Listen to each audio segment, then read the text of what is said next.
I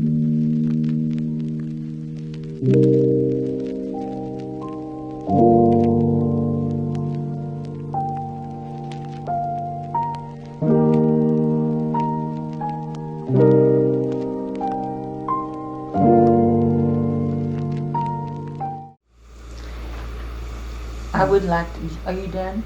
Yeah. I would like to say that I feel there are some very definite rules that missionaries who want to be successful and among the people as far as teaching and preaching the gospel is, first of all, they must learn the language of the people. They must learn to be fluent in it as much as God gives them this power and the intelligence to do so. Another thing, they must mingle with the people. They must be a part of them and not live separate and have their own little lives which do not involve the people. The third thing I feel is we missionaries should live as much like the people as they can manage to do so, so that their health or educational process for their children are not endangered, but nevertheless they should not try to live at all in the level which people live here in the United States, but adapt as much as they can to living the way the people do. And another thing is missionaries must visit in the families. They must emphasize with the people and their problems. They must love them. They must treat them as equals. Never look down on them, but treat them as equals.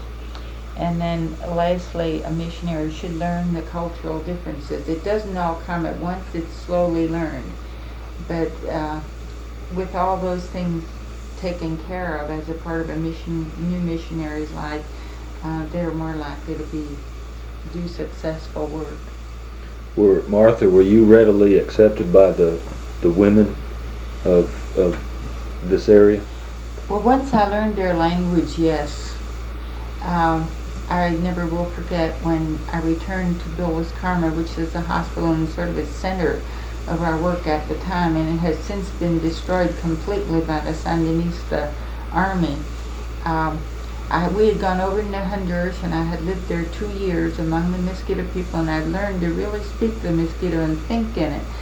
And then I went back to the Billis Carmel congregation, and I stood up in the church to give my greetings to the people and say a few words, which was always standard custom when one traveled among the churches.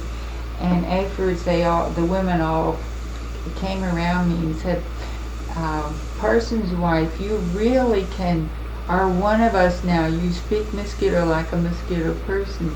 And it made me feel real good because they wanted us to become like them as much as we could and understand them.